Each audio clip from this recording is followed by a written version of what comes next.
barnaamijkii ka horreeyay ama muuqaalkii ka horreeyay dadkan maxaan u ballan qaaday bal hadda uga sheekeen ta u sheeg dadka adiga hadlayay marka horeba بسم الله الرحمن الرحيم السلام عليكم ورحمة الله وبركاته ومركلي يدقل كينيا يعني كلها مريكة يوتيوب اسماعيل سيد فلان تدكو عصبت هاي جنال كسولو سبسكرايب لها قمالك نوفرو هذا هرون ولا شوكتنا عدد ما سنت هاي فيديو كان الله يقرأ إنه وحيد الرجينا يا بش يا برواقة يا بدر أدون ملك سكت شوكتان دافع أدونك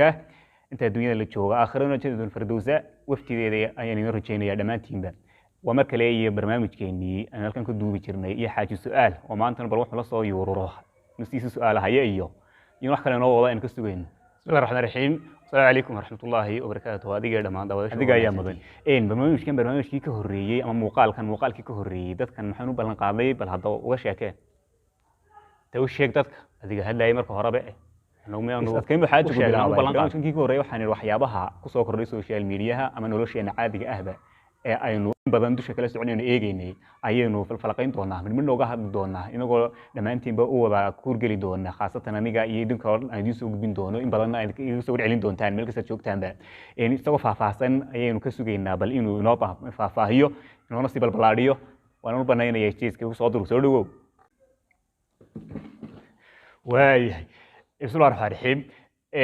كل مقال كنا نروح الرياء وحين كوفا لقين دونا ما نكوجا هذا دونا وحقاد نقص بطي بريه هندم خاصة بريه بالشدة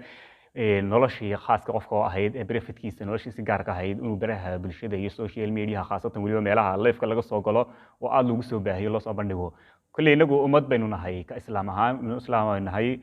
خاصة الصومالية دون كسين هاي لكن نوعين لين هي دين نوعين لين هاي diinteenu waxayna faraysaa wixii qofkan u gaarka ee u khaaska ah inaanay ciidina faragelin ciidino aanay dabagelgelin ciidina aanay qashqashaadin haddii aad daba gashay sabab qofka noloshiisa life-ka u gaarka ah private-kiisa raadi diinteenu ma ogola dhaankeena wanaagsanino ma ogola iyadoo ay sidaa tahay oo sida loo adkeeyey oo xataa caruurteena yaryar ee aan maxay tolgaraadka yeelanin la yidhi waqtiyada qaarkood iyo idin soo gelin hadday idin soo gelayaan idan iyo hay ogolaansho haydin weydiistaan markay aqlada soo gelayaan oo dee diinteena farayso ayaa haddana inagii oo dad waaweyn ah oo caqli leh oo garaada leh darkasta lamaanaha qaarkood oo noloshoodii soo dhigaya baraha bulshada khaaska u ahayd markaas ay dhowna oranayaan sidan baan la yiri iyo kana naga faafay ayaamahan ugu dambeeyay nolosheena intii rabadaan gudaheedii intii kasii dambeysay waxaan aad u arkaynaa iyo baraha bulshada aad looga qaynayo la leeyahay reer life isku furay nololaa ku burburay leef iyadoo laga hadlayo oo inta meel leef la isugu yimaado doolla odhanaya maxay ahayd tole xaaskayga way ga furan tahay ilaahay horta marka hore waxaynu baneeyay inaynu lamaana noqono nolosha raaxada iyo wanaageeda aynu dhadhamino intaan dunyada joogno intaan raaxo loo arko aakhiro ilaahay aynu casuumo shada firdawsi nolosheena caynka ahayd khaaska ahayd ilaahay qof walba u sameeyay ayaynu inaguna inta baraha bulshada keeno weliba si fool xumo ah odhanaynaa xaaskayga way ga furantay nin weyn oo ka dhashay arrintu soo fadhiiso kana xaaskaygii saddex iyo laba iyo mid baan ku furay baraha bulshada anigoo dhex fadhiya ma aragtaan markhaati ilma ka tihiin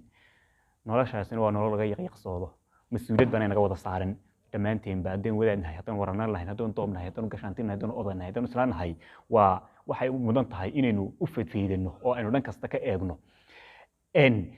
inta aan maxay ahayd tole xaasaska lahayn keligood ku jira baraha bulshada waxay soo gelinayaan iyagoo maxay ahayd tole keligooda ama aan la joogto ama aan la joogo oo waxyaabo ay ishaadu diido dhegtaaduna aanay jeclaysanahay nin ku hadlaya intii lamaanaha ahayd ee qoyska ahayd gurigooda wixii dhexdooda ku sameynayeen ayay dabadda u soo saarayaan dee taasina maxay tahay ninku markuu naagtiisa banaanka soo dhigayo uu leeyahay maxay taladan xaajiyeedii ku soo dhawaada halkan maxaad ka leedahay akhyaarta ma ila qababa ma ila guursadaba ma jiifka igu kaalaya baayo la wadaago ila sheergareeya maxay tahay nolosha caynkaas markaanu soo bandhigayna dhammaantiinba waa nolol inoo wada taallay inaynu burburino waxa noocaas ah dhexdeena kusoo dagay dhexdeena soo galay beriyahan dambe dhalinyarteena dambe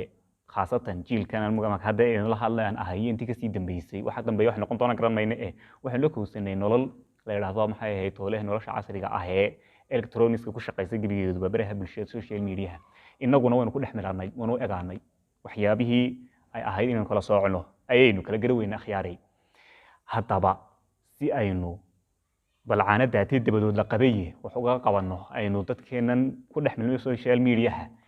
noloshooda caadiga ah iyo soo ka saarno waxa social media la imanayo